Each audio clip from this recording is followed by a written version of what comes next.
Colton, welcome to the podcast. Thanks for having me on. It's thrilling to have you on. You've written this book, Morbidly Curious. A scientist explains why we can't look away.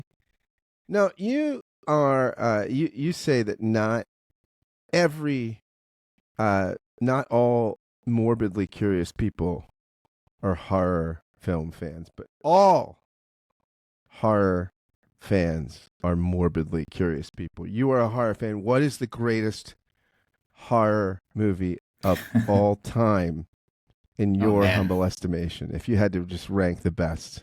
Yeah, of all time. Uh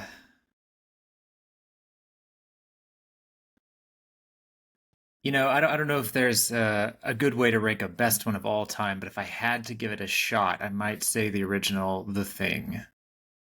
That's one of the Just best. watched part of that the other day with a friend of mine. We just were watching that. Yeah, that's a pretty scary film.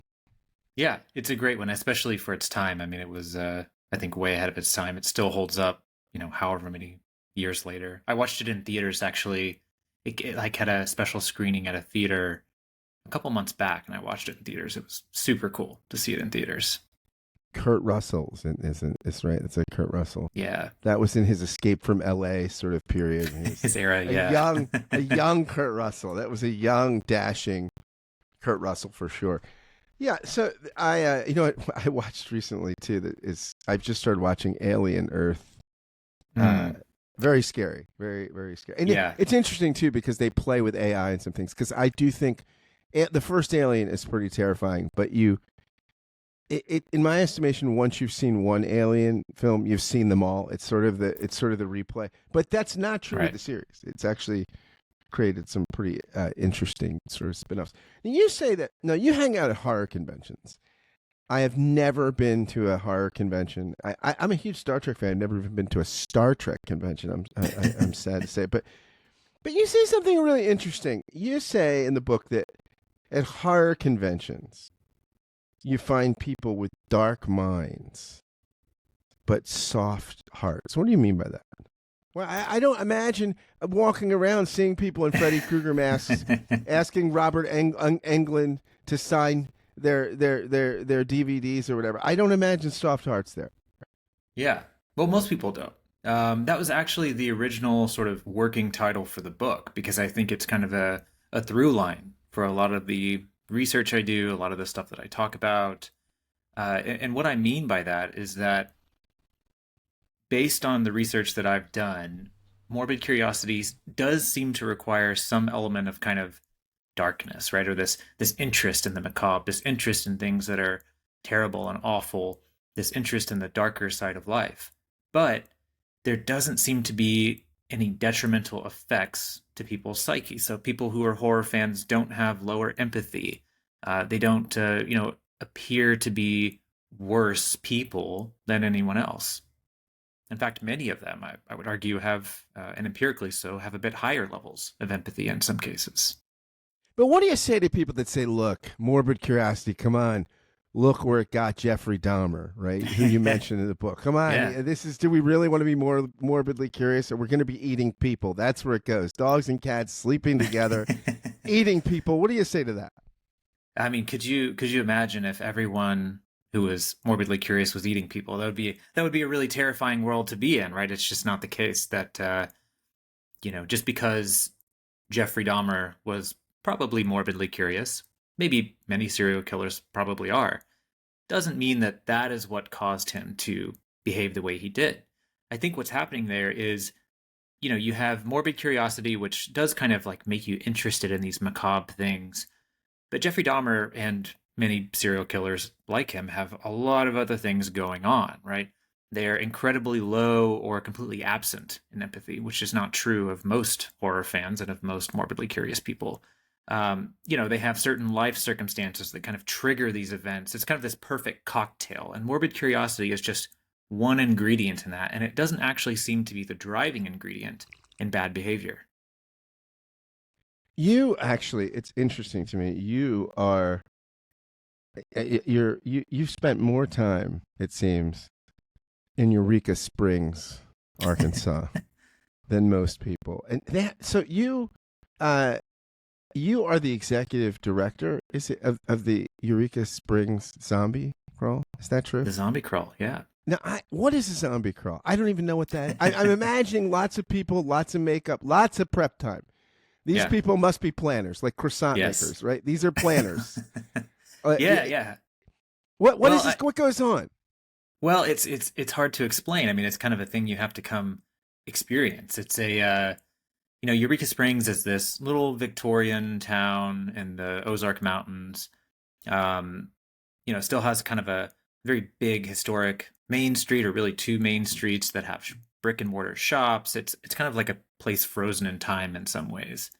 Uh, and it's also kind of a spooky town. There's a lot of supposedly haunted locations here, including the Crescent Hotel, which is, famously billed as America's most haunted hotel.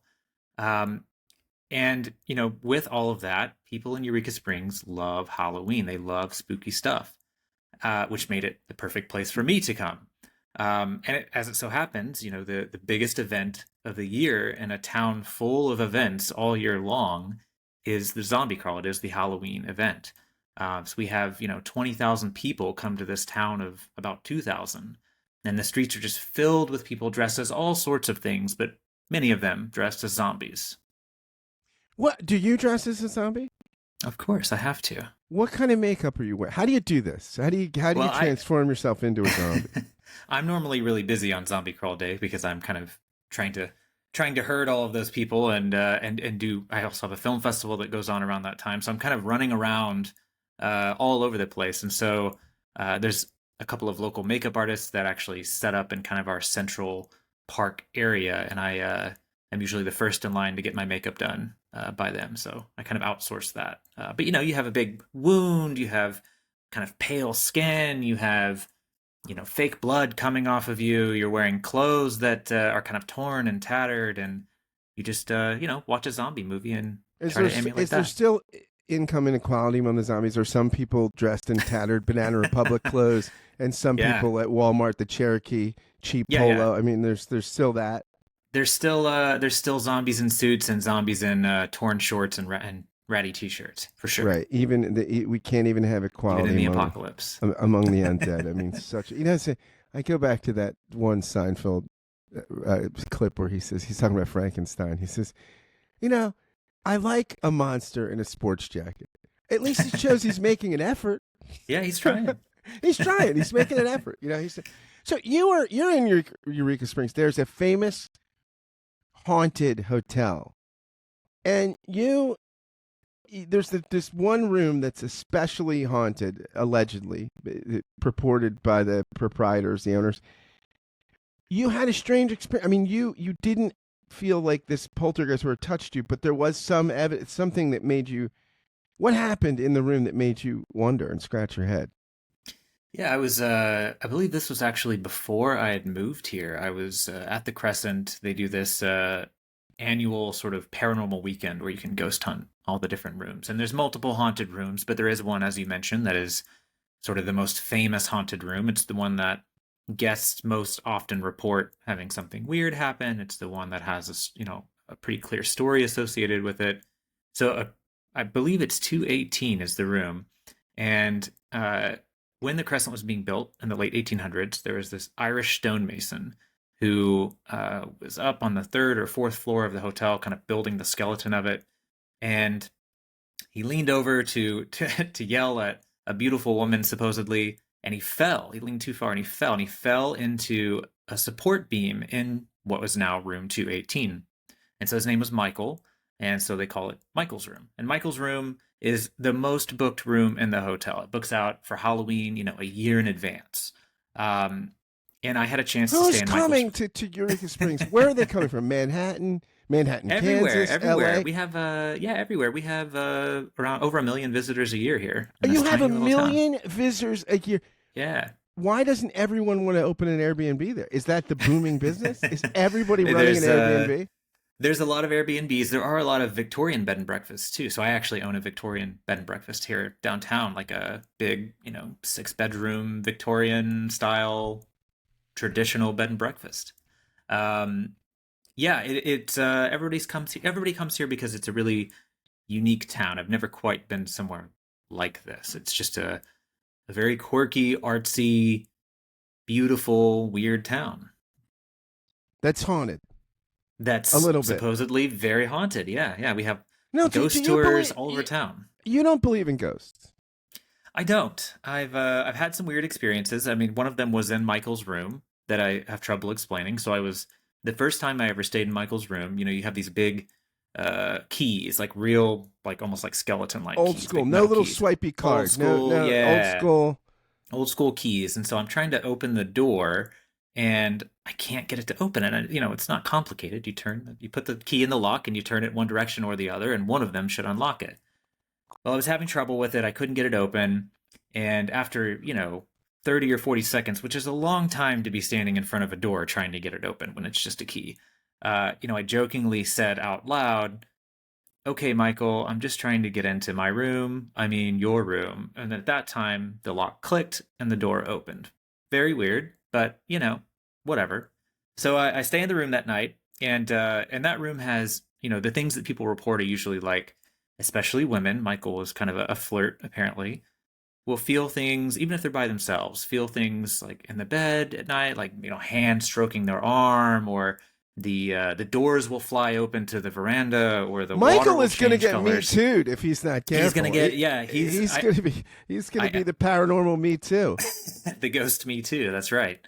So nothing like that happened to me, but I was laying in bed and I had the TV on. It was, I don't know what time, 9 or 10 o'clock at night, and the bed sits on this dresser, like kind of a old 6 or 8 drawer big dresser, and one of the dresser drawers just slowly slid open, all the way open, and stopped. And so I got up and I shut it. Thought, okay, it's a big. How many inches are we talking? We're talking the full drawer. The full drawer. The full drawer came out. And so I was like, well, that's strange. So I got up and You saw it. I watched it. I was watching it happen. I saw it kind of creep open, and then I just watched it slowly open all the way. I got up and shut it, and I don't know how, at least 3 or 4 times before I went to bed, that happened again. And when I woke up in the morning, the drawer was open. And just one drawer. This wasn't like, the dresser was leaning and all the drawers were cut. It was just everything's level. Well, nothing really. This is in a mountain town. Nothing's very level. Nothing's quite level. But nothing. This could not. Something. This is there not was nothing a normal. weird. There was nothing weird about this drawer. I kind of opened all the drawers. They all kind of felt the same. None of them snagged or anything. And this was like a middle drawer. It wasn't even a top or a bottom. Wow. That might have been off level. So it was strange. I couldn't explain it, but yeah. I mean, that's maybe some of the less strange things that happen in that hotel. Some of the lesser. Ross Douthat from the New York Times, op-ed contributor, he's written a book called Believe. Okay. And he was just on the Ezra Klein podcast this year talking about it. And the subtitle of the book is Why Everyone Should Be Religious. But there's a huge section in the book where he just talks about these paranormal experiences, that if you're an atheist materialist, it's tough to account for, right? Yeah. On a strictly materialist worldview. But is that your kind of view of the world? Would you say, hey, look, I'm a kind of non-religious materialist. I think that what there is what you can empirically detect with your senses. I think I was definitely like that for the past 10 years. I think I'm still like that. I'm still a scientist. I'm, an empiricist. I if I want to see if something's true, I go out and I try to manipulate it or change it or measure it, right? That's how I make sense of my world. But, in the last couple of years, a lot of things have gotten really weird with what might be out in the universe that we don't know about. I think I'm much more open to the world being, that there are aliens that have visited us and crazy things like that than I am about any more traditional religions. But I think I am open to there are a lot of things in the world that probably people have been detecting and writing about and talking about for millennia, and that we just don't have good explanations for, and may never have good explanations for. And it may be that it's outside the scope of kind of what our scientific worldview right now understands. Yeah, it's interesting because we all have. Yeah, every what does Roger Haight say about morality? It binds and it blinds. It's a good kind one. of gives human beings connection and sure. purpose, but it also blinds you to possibilities. And every kind of worldview, every kind of Weltanschauung, every theoretical framework does that, right? It binds, Sure. creates research projects, it enables intellectual work, but it also blinds you to certain possibilities. So, yeah, I mean, it's interesting. You in your work, you talk about negativity bias, and we are Hmm. drawn to the negative, right? I mean, you just why? What is it about human beings? And you talk about some of the evolutionary function of this, right? Why is it? Why are we? Why are we such Schadenfreude kind of creatures? Why are we drawn to the negative? Why do we sometimes delight in it? I mean, what is it Yeah. that the gray, the dark cloud is Yeah. something that catches our attention? Why? Yeah, there's a great quote by a famous psychologist, Roy Baumeister. He says, and he wrote a book with the same title, "Bad is Stronger Than Good." Right? Things that happen to us, things that we see and experience that we categorize as bad. Things that are painful, things that are scary, things that are violent. Those are the things that capture our attention, capture our memory, and that we talk about the most, and the things that we want to hear about the most. And yeah, so you rightfully ask, why would we want to subject ourselves to these terrible things? Why not tell good stories? Why not, be more consumed Certainly, by what the happy manifest stories? people tell us, right? The Yeah, people, that's right. Manifest the good the things. manifest, the life coaches are all telling us, Yeah, no, focus on the positive. But our Darwinian stuff is telling us the yeah. other, right? Yeah, yeah, and it kind of makes sense, right? Like if you were gonna, if you were gonna build a creature that had to go about in this world that it didn't know anything about yet, what are some of the tendencies you would build into this creature so that it could survive and thrive? Well, one of those tendencies might be pay attention to things that might be dangerous, right? Learn about them, because you're gonna encounter them, especially if you're a species like humans that have migrated across the entire globe. I mean, we're probably the most widespread species on Earth. We've essentially colonized every possible landscape and environment and faced every possible threat along the way.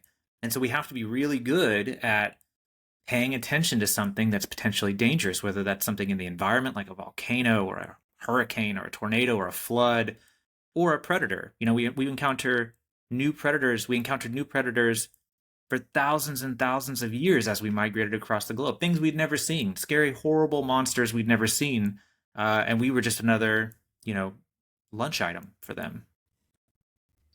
You say something pretty interesting. I had never thought about this until I read this in your book, which I love. Monsters in horror movies, Mm-hmm. they don't use guns, they don't use IEDs, they don't create elaborate traps. I mean, they all use sharp. They all either have sharp claws or Mm-hmm. teeth, or they use sharp weapons. Mm-hmm. Why is it? Why is it that we can't seem to make a AK-47 wielding Jason movie? Right? Yeah. They all have to have sharp objects. Yeah. There are exceptions to every rule, and certainly people have made horror monsters that have those things, right? Terrifier is actually probably the clown in Terrifier. He's probably the most prime example of a somewhat popular horror villain who uses things aside from sharp weapons. But if you look at almost any horror monster in mythology and even in film, uh, all of the popular ones, all of the most popular ones have a knife, or they have claws, or they have teeth, or if it's Leatherface in Chainsaw Massacre, he's got a chainsaw, which is literally just a thing with a bunch of teeth around it, right? And those aren't really efficient ways to kill people. If I really wanted to if the purpose of a monster was to inflict as much damage and chaos as possible, like you said, I would give it a gun. I would give it an AK-47. I would give it a bomb. I would make it essentially a supervillain, right? That's what a supervillain is. That's what a supervillain does. But horror monsters do something different. What they do, their purpose in storytelling is to frighten. And so, in order to frighten, one of the best things you can do is actually give cues that this thing is a predator. And those cues are things that every prey animal kind of understands. Certainly, every mammal that's been preyed upon in its evolutionary history understands. Those are big, sharp objects because that's what predators have. That's what mammalian predators have. Big cats, bears, wolves, you name it. They all have big, sharp claws and or big sharp teeth. And typically they're very big. And so that's what we kind of emulate in our horror characters. And Wes Craven, I talk about this in my book. was asked one time how he came up with the razor claw for Freddy's glove. It's kind of a unique, fun concept. Not very lethal. You have to get up close and slash people, usually more than once. He only has one razor claw, not two. um, and he said, the reason he came up with that, the way he came up with that, was that he wanted something that was universal across people, universally frightening, that he could then transpose onto a monster. And so that's what he did with Freddy's glove. It's so interesting. There's a book I read years ago called The Vehement Passions, Okay. and it was about things like fear, rage, Mm-hmm. that these things that are just so primal, and one of the things that the author was talking about is that they're monarchical in that they take over. Mm. They can't multiple of the, you can't have multiple passions like this at once, right? They just Right. come over and take, but they're universal. He said You're right. it's very, and you talk a lot about the universality of this. One of the things you talk about in the book that's so interesting. One of the things that my mother would do is does something, and it drives me absolutely insane. She call you up like, do you know Tommy Pasciano? No, I don't. I don't. Yeah, sure. You went to school with his second cousin. No, I don't. Yeah, sure. You said, and there'd be assertion that I knew this person, which I don't. I don't. You do. You do. Why does it matter? His mother has cancer. It will be. Yeah. There's this insistence on making the connection so that she can share these bad tidings. But you say humans want to hear threatening stories, and when we hear them, we want to share them. Yeah. From oral stories to theatrical performances, we have numerous methods to communicate that which threatens us and to pass this knowledge down. In many ways, our minds have been shaped by natural and cultural evolution to consume and create stories of danger. We are nature's most morbidly curious creatures. So you're saying people like my mother, I have to show compassion because this is evolutionarily, they're inevitable. They want to just do this. Well, I think nothing is inevitable, but certainly humans and other animals, we have these, as you mentioned with the passions, these like tendencies that are just really hard to overcome. When I say people want to consume and share threatening news, I do mean want and not necessarily like, right? I don't like that when I watch the news, it's only doom and gloom. But the news channels and the people watching them both know that that's what people want to hear. Those are the kinds of things that fascinate us, intrigue us, capture us. But it doesn't mean that we enjoy them necessarily all the time or more than other kinds of things. It just means that we have this compulsion, this desire to understand them and spread them. And it would have been good, evolutionarily, and it's still good today to, if there's something dangerous around you, to learn about it and to share it with those around you. The difference today is that most of the terrible things we hear about, because we're such a global creature, have nothing to do with us. So when your Yeah. mom, is mentioning this person who you probably have never met, she's tapping into that like, oh, well, you went to school with this person. This person is in our close social group. So it's important to tell you. But in this like large globalized world where you've maybe never met this person or now live hundreds or thousands of miles away from them, it's not always as adaptive as it would have been for most of human history. Yeah, it's so weird psychologically, right? That we are, if you live in the United States or Western Europe or the sort of industrialized world, you live in the safest, Oh, by most far. cushy time in world history, Yeah. and yet you're exposed to the most calamities and the Mm-hmm. most tragedy because of media, television, the internet. Like you're constantly bombarded Yeah. with, unlike our evolutionary ancestors, which are in real time Yes. Yeah. facing, life was just harsh. I mean, our lives aren't harsh, but all the harshness we're being bombarded with, right? Psychologically, what does that do to us? I mean, it can wear you down, right? It can make you feel like the world is more dangerous than it is. It can make you feel like your world, like your immediate experience, is more dangerous than it is, if that's the only thing you consume. And that is, I talk a lot about the benefits of morbid curiosity, and I spend a lot of time dismissing what seem to be false claims about it, how it can be bad for you. But of course, like anything, morbid curiosity can lead us astray. You can have too much of it, with the absence of other things, right? Like if you are only consuming negative news and it's changing the way that you're perceiving the world, that's not a good thing, right? I mean, you have to counterbalance that with other kinds of things. It's kind of like the sugar problem we have, right? It's adaptive for humans and most animals to want to consume things that have glucose, that have sugar, because that's the building block of energy in life. And so we've developed a taste for things that are sweet, right? And that would have been super useful for most of human history, because for most of human history, you couldn't walk 10 feet over and open your fridge and pull a prepared meal out. You know, you had to go hunt for it or gather it, or you had to work for it. It was difficult to get. And so if you found something that was sweet, it was a good signal that, hey, you should keep eating this because it's full of calories. Now, that's a bad thing in our modern world. Doesn't mean that sugar is bad. It just means that the availability of it, and it's everywhere, because for the same reason that news organizations have discovered, oh, if it bleeds, it leads, right? Food companies have discovered that if it's sweet and salty, people will consume more of it.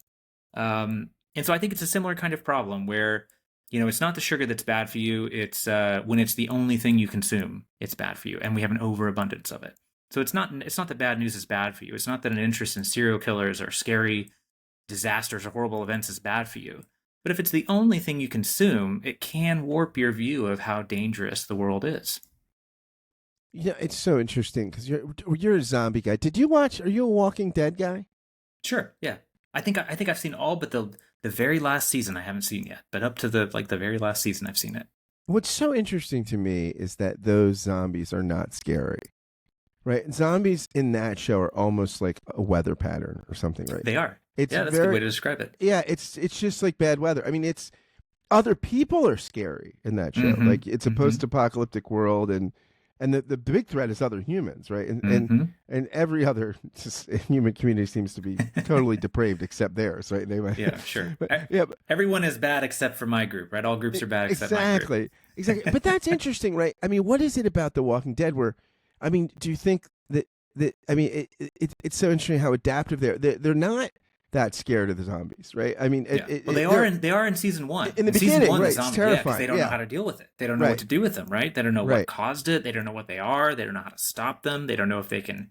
They don't know anything about them. It's kind of this just unknown threat that's coming at them. Yeah, and then it just becomes again like a weather pattern. It's just something. It's very different than vampires, right? No, vampires strike me as always scary. You don't just live alongside vampires. No, no. In fact, have you seen The Strain? Have you ever watched that? Yes. Yeah. I thought The Strain was the best vampire thing I've seen. Great That show. is insane. No, that's terrifying because they have a plan. Yeah. Have you seen Van Helsing? It's the female-led Van Helsing TV show. Yes, I love it. Great one too. Another great one. Yeah. But that's where the zombies are just evolutionarily. I mean, they're almost like animals, right? They're just like they're like disease, which is what they represent, right? Humans have had to deal with historically disease has been worse for humans than anything else. It's killed more people than other people have, than climate patterns have, than environmental disasters have, than predators have. Disease is the one thing that we are historically have been most at risk of dying of. And that's exactly what zombies are. They're a walking disease. It's the walking dead. It's the walking infection, right? And it's kind of, in this case, you can see the zombies coming and you can kind of do things to prevent it, but that's all it is. It's kind of this disease that exists and you have to avoid getting it, right? And that's something that humans have evolved to deal with. You know, we know how to deal with that. We have disgust responses that help keep us away from things that cue disease. You know, we have social and behavioral patterns that help protect us from disease, just like you do with zombies. You put up walls, you wear certain kinds of armor. So yeah, I think it's like you said, like a weather pattern or like a a seasonal flu almost. Yeah, vampires. You know what I hate about Twilight? I don't like empathetic vampires. I think vampires are always awful. They're supposed to be heartless, right? They're supposed to not have a heart. Yeah, I don't want an emo vampire, and I don't want an emo Bruce Wayne either. I thought Pattinson was terrible as Bruce Wayne. Cool in the fight scenes of Batman, but not as a Bruce Wayne. He was wrong personality, right? Yeah, he was absolutely terrible. You know what's interesting? You say in the book that altogether, nearly 3 out of every 4 Americans hold some type of paranormal belief. Right. That's remarkable. You said you sat in a hotel room in Savannah, Georgia, and you thought you saw a ghost, right? Something. I mean, and even though you don't believe in ghosts, Yeah. you had this experience, and it left you scratching your head. Why? What happened? Yeah, this was at the Sorrel Weed House, which is this big mansion in Savannah. It's now kind of a history museum, but they also do ghost tours at night because the Sorrel Weed House is famously haunted. And I went on a ghost sort of investigation with a group of people there, and we were in the basement of the house. And in the basement of the house, along one side of it, there's this big hallway that kind of has these pillars going up, right? So it's kind of a half hallway. There's some walls, but it's mostly just pillars. And it's very dark, and at one side there's a chair, and it's just looking down this like dark cavity of a hallway. And in the basement, there's a ghost that a lot of people report seeing that looks something like an old revolutionary soldier or sort of a cowboy or somebody like tall, slender, has a uniform of some kind on, a hat. And he's apparently a very unkind ghost. There's some ghosts that are not too mean or too poltergeisty, but he's apparently he's an unkind ghost. He's mean and menacing and Does and anybody get a picture of this on their iPhone? Do they ever? It's like aliens, right? Like there can be all this evidence for UFOs and aliens that seems compelling. You could even see them yourself, but it's like, and Bigfoot, it's like you can never get a picture of it, right? You never get a photo. But yeah, I sat in the chair and I looked down the hallway, and it was like occasionally, even though I knew there was nothing down there except for our group, you get these feelings when there's an expectation that you might see something, and your senses are dulled because it's dark, and you're in a place you've never been before, and you're told, hey, there's probably like this angry Civil or Revolutionary War veteran down there. You see things, and your eyes kind of tell you like, that might have been a ghost, that might have been something, there was something there, what was it? And it's really difficult to fight back against that. It's really difficult to shake that and just say, oh, it was nothing, right? That's easy in a movie, but that's difficult in real life. And yet you're still a skeptic. Still a skeptic, but I'm a skeptic about ghosts because my sort of worldview there would have to be a lot of building on my worldview for ghosts to make sense, for there to be like this. You'd have to have an afterlife. You'd have to have an afterlife, and not just that, you would have to have an afterlife where there's like this part of you that sticks around in some people in some places at some times and not other. It's just, it would require a lot of explaining, right? Doesn't mean that it can't be the case, but it would certainly require more explaining for me than, say, an alien coming and visiting Earth, because the universe is huge, and we know it's huge, and we know that life can kind of come about, and we know that we can build these things. And so, the odds of that seem better to me than something like a ghost.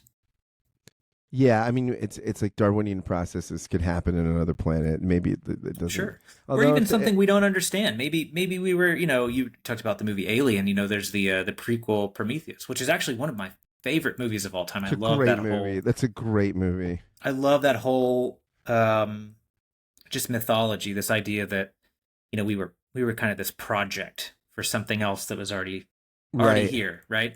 I love that idea, and so I'm a little biased probably to think that like, oh, that's possible at least. But that does seem more possible to me because the universe, again, is so big and so old that just seems like, it's not that I believe in it necessarily, but like if it were to happen, I wouldn't be as shocked as if I discovered there actually are ghosts walking around the Crescent Hotel or, the basement of the Sorrel Weed House. Right. If you believed in ghosts, let's say you switched over, right? Sure. Would you think you'd start believing in God and stuff like that? Well, not instantly, no. I think I would have to reconsider, okay, well, there is, we do stick around after we die, some of us. Where do the rest of us go? I think that would be the next question, right? But then that becomes much more plausible, right? If it's true that some of us have a part of us that stick around after we die, then, well, yeah, presumably some of us go somewhere else or something, right? The possibility of that then becomes much more likely, right? Just there's got to be a bureaucracy, right? If somebody's got to manage these things, somebody's got to, That's right. Yeah, it's like if we suddenly discovered tomorrow that, oh wait, the universe is actually just our solar system. Instantly, like the idea of aliens would be like, well, probably not. I mean, that's still big, but it's not the whole universe big, right? Just the likelihood would shrink. Right. And so, yeah, if we discovered tomorrow that, well, actually there are some ghosts and we can kind of measure them and we don't know what they are, which is kind of where we're at with aliens. Like, well, we kind of see we have these evidence of UFOs. You know, the New York Times has reported on it. The government has said, yeah, we have these unidentified crafts. Okay, well, maybe there is something out there. Maybe there is, right? So I think if we found something like that with ghosts, I would be much more open to believing it. Yeah. Yeah, the afterlife. So, Alex, there's a joke I recently heard that Alex Jones dies and he shockingly, gets to heaven and he says, God says, well, you're here, Mm-hmm. and I'll answer any of your questions you have. All right. First thing I want to know is who really killed Jeffrey Epstein? And God says, well, I hate to tell you, but Mr. Epstein killed himself in his cell. Man, this conspiracy goes higher than I thought. It's deeper than I thought. Yeah. Yeah. Now, what about exorcism? Where are you at with exorcisms? Yeah. You're a guy who studied behavioral science. I mean, yeah. I mean, same kind of thing, right? It's like, I don't think demons exist. There's certainly historically been some weird accounts of things that have happened to people that, it's easy to say, oh, they were mentally ill and, this was some kind of outburst they had and coincidentally they were better after the exorcism or whatever. It's easy to kind of explain that away. And I'm hesitant to do that. I mean, that is my best explanation, right? Like, I guess they were mentally ill and something we don't understand happened. But I am hesitant to be like, to say that that's definitely what happened, right? Because I don't know. I haven't seen an exorcism. I haven't seen a real one. I don't, it's difficult for me to make. They're very hard to get tickets to, as I understand. They are hard to, it's hard to be in the show. Yeah, I think you have to go through a lot of training in Italy for that, I believe. Yeah, and the Vatican turns away like 98%, 99%. I mean, most of it's like most of them, they're like, oh, it's nothing. Yeah, you have a psychiatric disorder, and it's very rare. They really have to be puzzled, for you to get an actual exorcist. Well, and there are stories of things like exorcisms across cultures and across time, and that lends some validity to it. Now, again, that still could be some sort of mental illness or something, but I think I mentioned earlier that I think I'm more open now to the idea that there are just some things about the human mind, about life, about the universe that we just don't quite understand and we don't really have a good grasp on, but that maybe people, if you have billions, hundreds of billions of people who have lived over the years in different places, different times, maybe some people had some kind of thing that we've just never seen or been able to kind of pin down and study well. So I'm open to that. It doesn't really fit within my worldview. So I think there are other better, like the best available explanation is a boring one for me. But that doesn't mean that something else couldn't better explain it that would be more interesting. And yet you're running around in zombie makeup. And yet I pretend that they exist. This is you're fascinating. I mean, you're a fascinating case study. Yeah, I love the show Daredevil. I'm a big Daredevil fan. I was a comic book fan as a kid. He's called The Man Without Fear. You talk about a woman, SM, who was, you don't mention, her name is not in the book, but she had Urbic Wythe disease, which makes you like Daredevil. You have no fear. I mean, this woman is a fascinating case study, just absolutely no fear, right? I mean, what would it be like to live with no fear? Well, I mean, from as an outsider, I would say, well, that would be terrifying, but it's obviously not terrifying to her because she has no fear. But you get yourself into sticky situations when you don't have an emotion that tells you to pump the brakes a little bit or like not go down that alley or not walk this way home. She lives in this like dangerous neighborhood and has been mugged on the way home several times and will still take the same path home.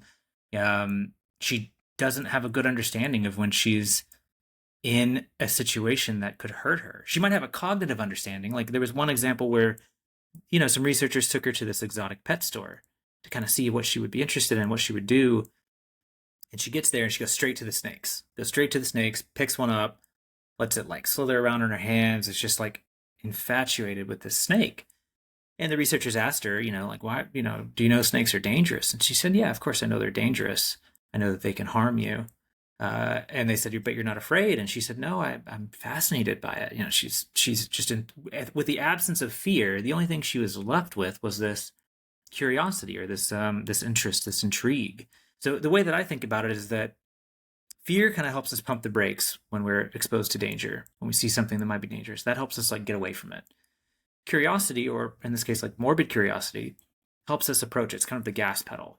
And there's a delicate balance between those two. You do have to have both, kind of, right? Because if it's a situation where you're truly in danger, you should really be pumping the brakes, right? Yeah. That should overcome your curiosity. If it's a situation where you're watching something on TV, you're hearing about it in a story, maybe you have a pretty good distance from you and the thing that's dangerous, or there's something in between you, then your curiosity should win out because your brain should say, hey, this is a really good opportunity to learn about something that would otherwise be dangerous or difficult to learn about. Yeah. And so she's just missing the break, right? She's all gas. You talk about research. It's so interesting how basically you're talking a little bit about the fight and flight, and you mentioned that basically if we did flight all the time, we'd just be exhausted. Our brains couldn't process this. Our bodies would just be exhausted. Yeah. So you say that, you look at a zebra, like if it can tell a lion's got a little blood on its mouth and looks like it just ate, it's not as panicky, right? It's not as panicked. So there are times, like what you're saying is, it's okay to be proximate to the danger. Yeah, and animals do this. It's just more difficult for them because their only experience, the only way that they can experience danger, learn about danger, is to do it firsthand. They don't have stories, they don't have books, they don't have movies. If zebras had movies, they would have a lot of movies about lions, right? But they don't. And so the only way that they can learn about it, or the only way a gazelle can learn about a cheetah, is to, under certain circumstances, stop and actually observe it, learn about its behaviors, learn about its what its mood might be like. Is it hungry? Is it tired? What is it doing? Because they live in close proximity to one another. I mean, the savannah is a huge place, but gazelles and cheetahs kind of all live in the same place. And so it's good for the gazelle to know when a cheetah's hungry and when it's hunting and when it's not. Like I have a cat running around here somewhere. He sleeps about 22 hours a day. So do most big cats, right? They sleep most of the time. And when they're not sleeping, they're maybe lounging. Only occasionally do they hunt, right? Because it's not good for them to just, you would think like, oh, anytime they see a prey animal, if a cheetah sees a gazelle or a lion sees a zebra, it should go ahead and grab it because, food is hard to come by in nature sometimes. But the problem is that, the savannah is really hot. Food doesn't exactly store well. It starts to rot. And then you have competition from scavengers. And so if you, I can go to the grocery store and buy a meal for next week, buy some food to cook for next week. But in nature, you can't do that. So it's only really good for you to hunt when you're hungry. So in that case, it's also good for the prey to know you're hungry. You talk a little bit about true crime, the phenomena of true crime stories, true crime podcasts, true crime shows, which I loathe, but I just don't watch them. I don't know what it is temperamentally in me but yeah, it's so interesting too. If with every true crime thing, like the serial killer, it's always the same thing, right? He was such a nice guy, right? He's a nice the guy. Neighbor, well, of course he's nice. He's doing what he loves. Yeah. I mean, most people don't get to pursue their passions, right? Yep. If you have a neighbor and you say, "Hey, how you doing?" He says, "Oh, great. Every day is better than it." Check the basement, right? Check the basement. Yeah, he's unfettered. He's doing what he wants. Thrilled. And nothing's stopping him. He's thrilled, right? But you say something in the book that's so interesting about the rise of true crime. It's a phenomenon of the stranger, right? That most of human history, we just are not in such close proximity to so many strangers, especially if you're living in modern urban life. I mean, it's most of my life is dominated by strangers, which is, and you talk about this is the fear factor, right? This is something that create something about why we're so morbidly curious about true crime and serial killers and all that stuff, because we live around strangers in a way that most of human history has never been acquainted with, right? That's right. Yeah, and strangers existed throughout history, but they were not treated the same way that your group was treated. We, as you mentioned earlier, with morality, it's like kind of blinds us and it guides us. I think it guides us well when it comes to our group, but when it comes to out groups, we're very hesitant and we're very cautious because, for most of human history, it was difficult. Maybe they spoke a different language. It's not like we had a Rosetta Stone in front of. We didn't have Google Translate in front of us to translate, for them, and so it was difficult to know what someone else's intentions were. And so when you had a stranger come about, they were treated differently. And now, most people you're surrounded with are strangers. Interestingly, I mean, that's one of the things I love about this weird little town I live in. It's a small town. I know everybody in town, right? We have tons of tourists. There's still a lot of strangers here, but I know like a lot, almost everyone who lives here. I know, I go out on the street and I'll see somebody I know every single without fail, right? Usually more people I know than I don't, and that's kind of it's a weirdly cozy, comforting feeling to have people around you, and that's how humans evolved, right? That's how they were for most of their experience. You have a great quote at the end of the book by Joseph Campbell. You say, while caution is a useful Mm. instinct, we lose many opportunities and much of the adventure of life if we fail to support the curious explorer within us. Is part of your fascination with morbid curiosity the desire to not lose and to cultivate the curiosity that makes life worth living? Yeah,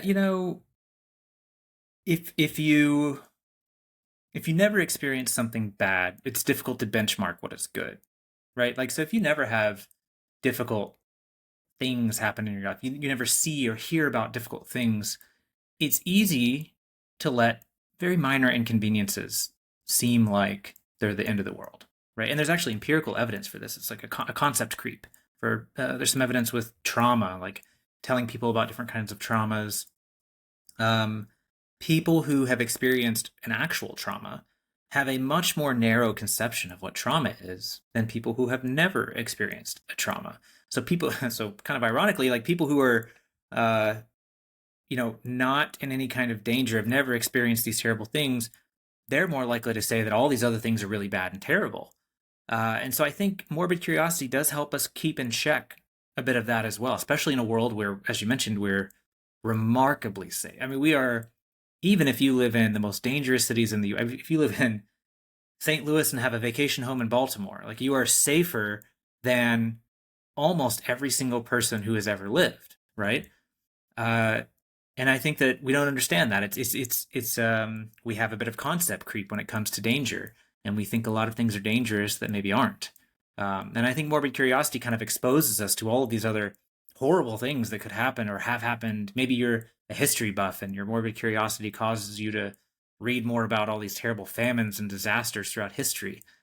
Well, that gives you a good sense of like when something chaotic in the world happens that, well, humans have gotten through this before. We're probably going to get through it again. I mean, I felt that way about the COVID-19 pandemic. Like, granted, I was young, didn't have kids, fairly healthy. It wasn't like the prime target, for COVID. But at the same time, I had read and knew a lot about disasters that had happened throughout history, including lots of disease sort of pandemics, at least local pandemics at the time, because we weren't so global in our ventures. But humans have made it through some really awful things throughout history, and when you know that, it makes some events seem like, okay, this is bad, but we can definitely get through it, right? And I had some evidence from a study I conducted during COVID showing that people who were morbidly curious did kind of have that outlook on, in this case, like the lockdowns and the pandemic and the unknown and kind of all this stuff that was happening that nobody had ever really experienced in their lifetime. People who were morbidly curious were feeling more resilient and more optimistic about that. It's not that they enjoyed it necessarily, but they were feeling like, we're going to get through it. And I think that's a good thing. That's a good outlook to have. Humans can get through a lot of awful things. Way more than they think they can.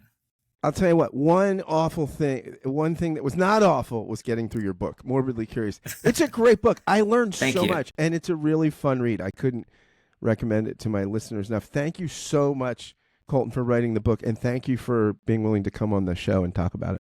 Yeah, this was a great chat. Thank you so much.